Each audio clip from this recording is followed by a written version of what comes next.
Hello everyone, welcome to our channel. Today we are going to learn about funds flow statement. As here, fund means more than cash, more than cash. That is, cash is a money or liquidity amount. More than the liquidity amount or more than the cash is known as a fund. Here we can say has a capital amount also. As fund అంటే ఏంటి, ఒక lump sum amount అన్నమాట. మామూలుగా మనకి రెండు రకాలుగా ఆర్గనైజేషన్లో use అవుతుంది, క్యాష్ అనేది అండ్ ఫండ్స్ అనేది. అంటే మనకి క్యాష్ అనేది ఫ్లో అవుతుంది అండ్ ఫండ్ అనేది కూడా ఫ్లో అనేది అవుతుంది.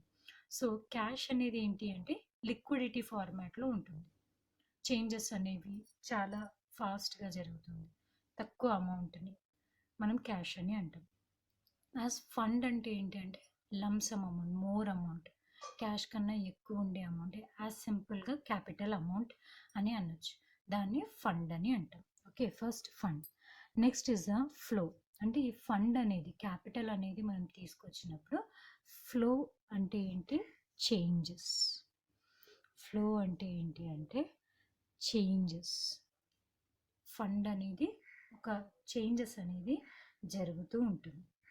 ఓకే, సో ఆ చేంజెస్ దేంట్లో జరుగుతుంది అని అంటే mostly in the working capital. Working క్యాపిటల్లో చేంజెస్ అనేవి జరుగుతూ ఉంటాయి. వర్కింగ్ క్యాపిటల్లో ఏంటి అని అంటే, వర్కింగ్ క్యాపిటల్లో ఏముంటుంది మనకి, current assets and current liabilities అనేవి ఉంటాయి. అందులో అంటే మన క్యాపిటల్ అనేది తీసుకొచ్చిన తర్వాత నెక్స్ట్ ఏమవుతుంది, mostly we use the fund for using the assets and liabilities. దాంట్లో చేంజెస్ అనేవి జరుగుతాయి అన్నమాట. ఈ ఫండ్ని చేంజెస్ తీసుకొచ్చడానికి క్యాలిక్యులేషన్ చేయడం కోసం ఒక స్టేట్మెంట్ అనేది మనము ప్రిపేర్ చేసుకుంటాం. ఆ స్టేట్మెంట్ అంటే ఏంటి అని అంటే it is a document, a informative డాక్యుమెంట్ని మనం స్టేట్మెంట్ అని అంటాం అన్నమాట. ఓకే, సో సింపుల్గా ఏంటి అంటే ఫండ్ ఒక లంసమ్ అమౌంట్ అనేది ఆర్గనైజేషన్లో బిజినెస్ స్టార్ట్ చేస్తున్నప్పుడు ఫ్లో అనేది జరుగుతూ ఉంటుంది. ఆ ఫ్లో అనేది జరిగేదాన్ని మనం క్యాలిక్యులేషన్ అనేది చేసుకుంటాము. ఆ క్యాలిక్యులేషనే ఏంటి అని అంటే స్టేట్మెంట్. ఆ స్టేట్మెంట్ ఏమంటామంటే ఒక ఇన్ఫర్మేటివ్ డాక్యుమెంట్ అని అంటాము అన్నమాట. ఓకేనా.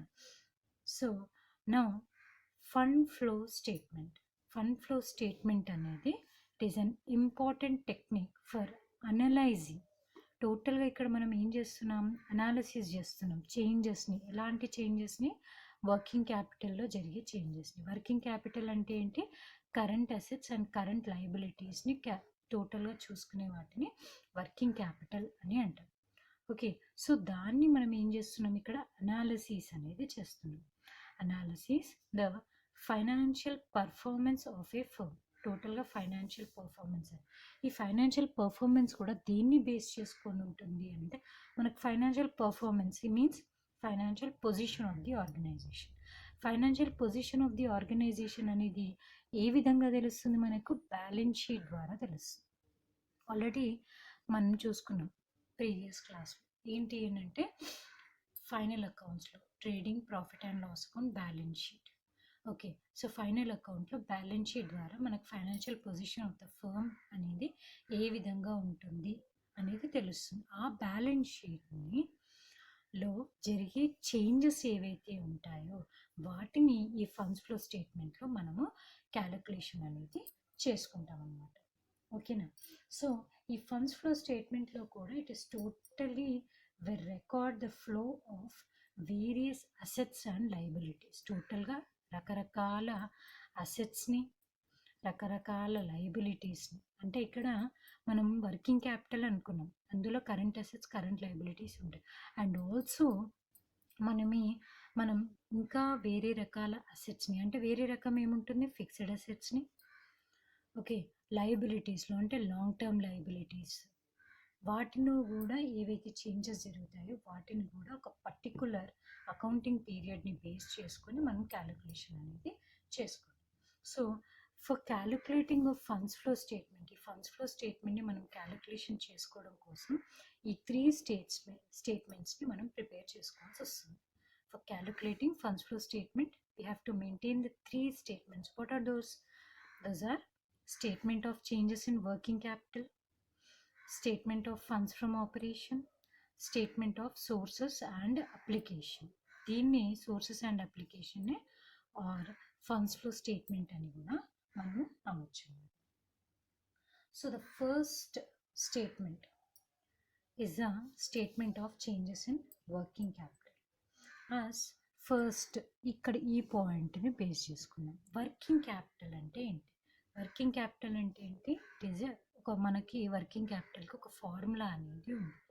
ఓకే, వర్కింగ్ క్యాపిటల్కి ఒక ఫార్ములా అనేది ఉంది. ఏంటి అది అంటే current asset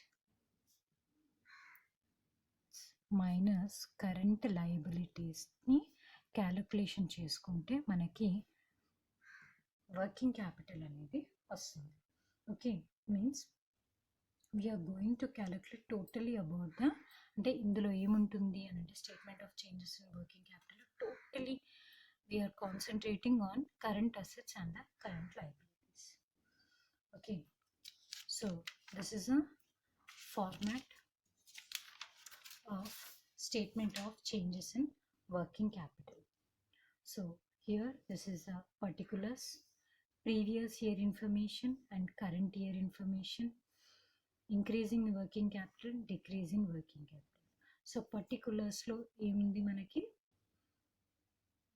current assets and current liabilities గురించి ఉంటుంది. Totally here these are the current assets: cash in hand, cash at bank, bills receivable, marketable securities, sundry debtors, closing stock, short-term investments, prepaid expenses, ఇంకా ఏమైనా other current assets ఏవైనా ఉంటాయి వాటన్నిటిని ఇక్కడ previous year and current year. As example previous year అంటే 2018, current year 2019, అంటే మనకి 2 years information అనేది ఇస్తారు ఫర్ కంపారిజన్ అన్నమాట.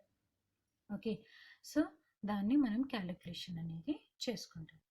దీన్ని టోటల్ చేసేసుకుంటాము. And next current liabilities: bills payable, sundry creditors, outstanding expenses, bank overdraft, short term loans, proposed dividends, provision for taxation, other current liabilities. ఇంకా ఏమైనా ఉంటే కరెంట్ లయబిలిటీస్ వాటన్నిటిని కూడా మనం వేసుకొని టోటల్ అనేది చేసేసుకుంటాం.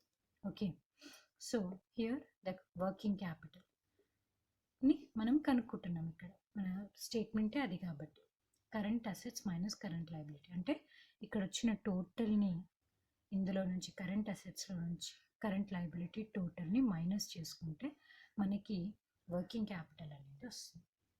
ఓకే, సో ఇక్కడ మనకు ఈ increase in working capital, decrease in working capital అనేది ఏ విధంగా క్యాలిక్యులేషన్ చేసుకుంటాం. యాజ్ దీనికి మనకు ఒక రూల్ అనేది ఉంది.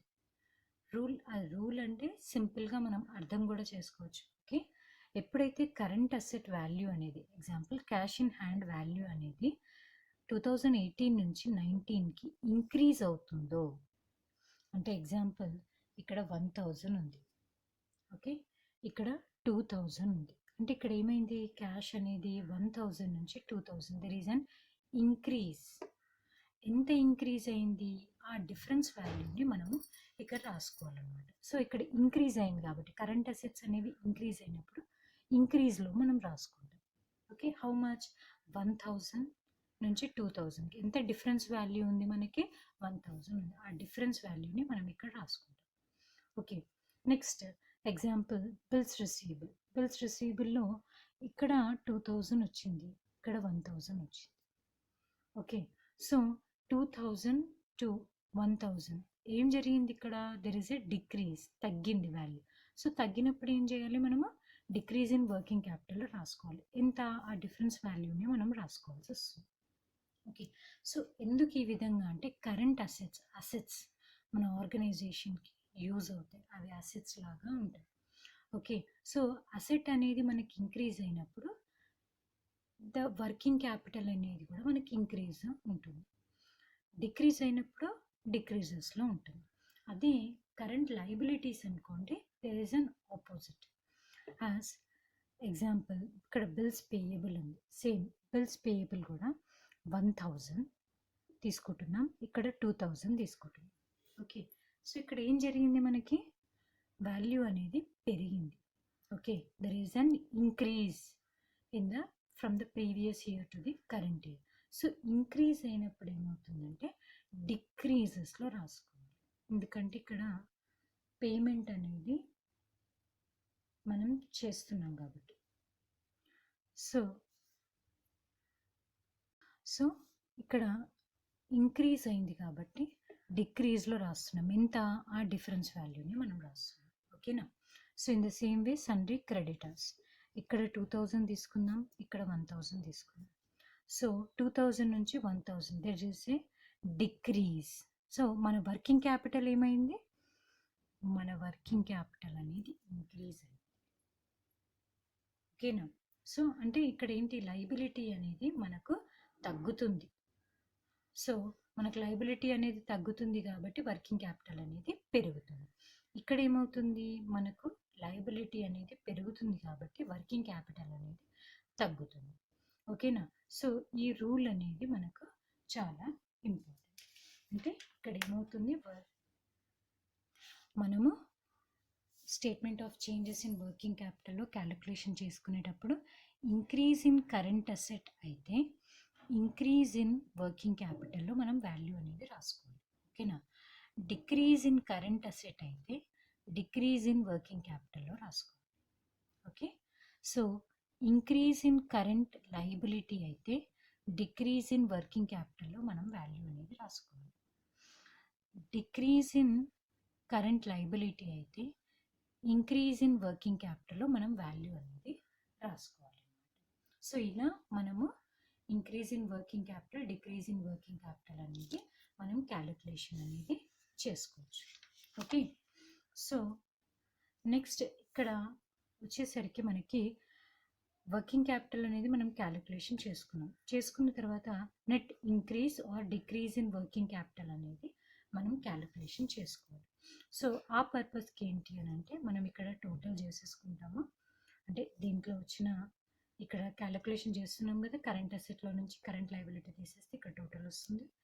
మళ్ళీ ఈ ఇయర్ది 2019ది కరెంట్ అసెట్లో నుంచి కరెంట్ లయబిలిటీ తీసేస్తే మనకి వాల్యూ అనేది ఇక్కడ ఉన్న వాల్యూ అనేది వస్తుంది. దీన్ని ఏం చేసుకుంటామంటే ఈ total increase in working capital total చేసేస్తాం, decrease in working capital total చేసుకొని ఇవి రాసేసుకుంటాం. సో, ఈ పాయింట్కి వచ్చేసరికి ఏమవుతుందంటే ఇందులో నుంచి మనం క్యాలిక్యులేషన్ అనేది చేసుకుంటాం. ఓకే. సో, ఇక్కడ మనకి వర్కింగ్ క్యాపిటల్ అనేది ఇక్కడ 10,000 వచ్చింది, ఇక్కడ 15,000 వచ్చింది. సో, ఇక్కడ ఏం జరిగింది మనకి? ఇక్కడ ప్రతి దాంట్లో కూడా ఇంక్రీజ్ అండ్ డిక్రీజ్ అని అనుకుంటున్నాం కదా, ఇక్కడ కూడా ఏమైంది? 10,000 నుంచి వీఆర్ మూవింగ్ టు ది 15,000. అంటే ఏం జరిగింది? ఇంక్రీజ్ ఇన్ వర్కింగ్ క్యాపిటల్ జరిగింది.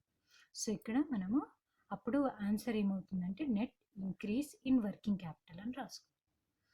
లేదు, ఇక్కడ 15,000 వచ్చింది మనకి, ఇక్కడ 10,000 వచ్చింది. సో, ఇక్కడ ఏం జరిగింది మనకి? తగ్గింది, 15 నుంచి 10కి వచ్చింది. సో, అప్పుడు ఏమైంది? వాల్యూ అనేది డిక్రీజ్ అయింది కాబట్టి మన ఆన్సర్ ఏమవుతుంది అని అంటే డిక్రీజ్ ఇన్ వర్కింగ్ క్యాపిటల్ అవుతుంది. సో, ఇలా మనము statement of changes in working capital అనేది క్యాలిక్యులేషన్ చేసుకుంటాం. This is the first step. అంటే 3 స్టేట్మెంట్స్ మనం ప్రిపేర్ చేయాల్సి వస్తుంది. ఓకేనా? So, next second one is the statement of funds from operation మనము ప్రిపేర్ చేసుకుంటాం. So, here the next statement ఇందులో ఏంటి అంటే we are taking the closing balance. Okay, first simple ఫార్మాట్లోనే ఉంటుంది పర్టికులర్స్ అమౌంట్ కాలం. ఇక్కడ 2 అమౌంట్ కాలమ్స్ ఎందుకు తీసుకుంటున్నాము అంటే ఫర్ ఈజీ క్యాలిక్యులేషన్. ఈజీగా మనం క్యాలిక్యులేషన్స్ అనేది చేసుకోవడం కోసము మనం ఇలా 2 కాలమ్స్ అనేది తీసుకుంటున్నాము. So first closing balance of profit and loss account or retained earnings or capital account. ఏ వాల్యూ అయినా తీసుకోవచ్చు. Profit and loss account or net profit అని కూడా ఇస్తారు. Okay, next as here in the closing balance we are going to add the items which are debited in the profit and loss account. మనము trading and profit and loss account అనేది prepare చేసినప్పుడు rule ఏముంటుంది, profit and loss అకౌంట్లో debit all expenses and losses అనేది ఉంటుంది మనకి. Okay, so items which are debited to profit and loss account which are not resulted outflow of fund, అంటే డెబిటెడే కానీ అవి అవుట్ఫ్లో అనేది జరగలేదు, అంటే ఎక్స్పెన్సెస్ అనేది జరగలేదు. ఎక్స్పెన్సెస్ జరగని దాన్ని మనం ఎందుకు తీసుకుంటున్నామంటే ఈ ఎక్స్పెన్సెస్ అనేది only once in a year మాత్రమే జరుగుతుంది. అలాంటివి మనం ఇందులో తీసుకుంటాం అన్నమాట. ఓకేనా, అంటే యాజ్ ఎగ్జాంపుల్ మనము అడ్వర్టైజ్మెంట్ ఉంది, ట్రావెలింగ్ ఛార్జెస్ ఉన్నాయి, అండ్ పోస్టేజ్ ఉంది. ఇది ఏంటి అంటే మంత్లీ జరుగుతూనే ఉంటుంది, లేదా 3 monthsకి ఒకసారి మనం ఎక్స్పెన్సెస్ అనేది ఖర్చు అనేది జరుగుతూనే ఉంటుంది. But coming to depreciation, it will happen in the ones in a year. Okay, fictitious assets, intangible assets, ఇవి సంవత్సరానికి 1 year అకౌంటింగ్ పీరియడ్ 1 yearకి ఒకేసారి జరుగుతుంది. అలాంటి వాటిని మనం తీసుకోవాలి. ఇవి మనకు ప్రాఫిట్ అండ్ లాస్ అకౌంట్లో డెబిట్ సైడ్ వస్తాయి, బట్ వన్స్ ఇన్ ఇయర్ మాత్రమే జరుగుతుంది. కాబట్టి అలాంటి ఐటమ్స్ని మనము ఇందులోకి యాడ్ చేసుకోవాలన్నమాట. ఓకేనా, so depreciation is calculated in the on the asset value. Fictitious asset అంటే మనం ఫిక్టీషియస్ ఆర్ ప్రిలిమినరీ ఎక్స్పెన్సెస్ అని కూడా అనొచ్చు. సో అవి ఏంటి, వన్స్ ఇన్ ఇయర్, అంటే ఎప్పుడైతే కంపెనీ అనేది మనం స్టార్ట్ చేసినప్పుడు రిజిస్ట్రేషన్ ఛార్జెస్, డాక్యుమెంటేషన్ ఛార్జెస్ ఏవైతే ఉంటాయో, స్టాంప్ పేపర్ ఛార్జెస్, వాటన్నిటిని మనము ఒకేసారి ఖర్చు చేస్తాం కాబట్టి వాటిని ఇంటాంజిబుల్, పేటెంట్స్ అండ్ గుడ్ విల్కి సంబంధించింది. Okay, appropriation of profit, loss on sale of fixed asset, అంటే మనం ఏదైనా సేల్ చేసినప్పుడు ఓన్లీ వన్సే చేస్తాం కదా, అది డివిడెండ్స్ పెయిడ్, మనం ఈక్విటీ షేర్స్కి కానీ ప్రిఫరెన్స్ షేర్స్కి కానీ ఏదైనా డివిడెండ్స్ అనేది మనం పే చేసినప్పుడు అది కూడా వన్స్ ఇన్ ఇయర్ అవుతుంది. Provision for taxation, of course it is 1 year. Any other items which are related, అవన్నీ వీటన్నిటిని మనం ఇన్నర్ కాలంలో వేసుకున్నాం. ఎందుకు అని అంటే ఈ ఇన్నర్ కాలంకి ఇవన్నీ టోటల్ చేసుకొని ఇక్కడ అవుటర్ కాలంలో వేసుకుంటే ఈ క్లోజింగ్ బ్యాలెన్స్కి మళ్ళీ ఇది యాడ్ చేసేసుకున్నాం అనుకోండి, it will finish. Okay, so ఈ ఐటమ్స్కి again we are deducting less items credited to profit and loss account. అంటే ఏం క్రెడిట్ చేస్తాము, రూల్ ఏముంది ప్రాఫిట్ అండ్ లాస్ అకౌంట్కి, credit all incomes and gains, అంటే మనకి ఏవైతే ఇన్కమ్ మనం ఏదైతే రిసీవ్ చేసుకుంటామో వాటిని, and which are not resulting inflow of fund. మళ్ళీ ఇన్ఫ్లో ఆఫ్ ఫండ్ అనేది కాదు. ఎందుకు కాదు అని అంటే ఇట్ ఈ once in a year again as profit on sale of fixed asset. It will happen in once in a year. Appreciation in the value of asset, increase the value of the asset. Okay, dividends మనం receive చేసుకుంటే, అంటే మనం కూడా ఎక్కడైనా investment అనేది చేస్తాం కదా, మనం డివిడెండ్స్ ఏమైనా రిసీవ్ చేసుకుంటాం. Any excess appreciation made with draw, ఏదైనా అప్రిసియేషన్ జరిగినప్పుడు వాటిని విత్ డ్రా అనేది మనం చేసుకున్నప్పుడు, సో ఇలాంటి ఐటమ్స్ మనము డిడక్ట్ అనేది చేసుకుంటాం. సో వీటిని కూడా టోటల్ చేసుకొని ఇందులో వేసుకొని ఇక్కడ మనకు ఆ వాల్యూ వచ్చింది కదా, ఇందులో నుంచి ఈ వాల్యూ అనేది మనం డిడక్ట్ చేసుకొని ఇక్కడ వేసేసుకుంటాం.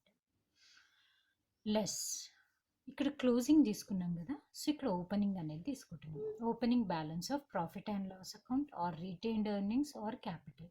సో ఏదైనా ఇక్కడ మనం ప్రాఫిట్ అండ్ లాస్ అకౌంట్ వాల్యూని తీసుకుంటే ఇక్కడ కూడా ప్రాఫిట్ అండ్ లాస్ తీసుకోవాలి, ఇక్కడ రీటైన్ తీసుకుంటే ఇక్కడ కూడా రీటైన్ తీసుకోవాలి, ఇక్కడ క్యాపిటల్ తీసుకుంటే ఇక్కడ క్యాపిటల్, అంతేగాని ఇక్కడ వేరేది తీసుకొని ఇక్కడ వేరేది అలా చేయకూడదు. ఓకే, సో ఇక్కడ వచ్చిన వాల్యూలో నుంచి ఇది మైనస్ అనేది చేసుకోవాలి, చేసుకుంటే మనకి ఇక్కడ ఒక వాల్యూ అనేది వస్తుంది.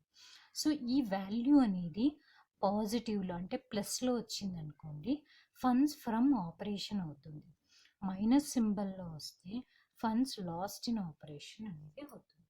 So this is the second statement for calculating of funds flow statement. అంటే మనం ఫండ్స్ ఫ్లో స్టేట్మెంట్ ప్రిపేర్ చేయాలి అని అంటే first statement of changes in working capital చేయాలి, and second statement funds from operation చేయాలి. ఇది చేసిన తర్వాత again here we are moving to the main concept, statement of sources and application, are దీన్నే funds flow statement అని కూడా అనొచ్చు. ఓకేనా? So here is a sources and application, as the name saying that sources అనగానే ఏం చెప్తుంది ఇక్కడ, మనకి ఎక్కడెక్కడి నుంచి ఫండ్ అనేది మనకు వస్తుందో వాటిని సోర్సెస్ అని అంటాం. And next coming to the application, where we are applying these funds, that is a application.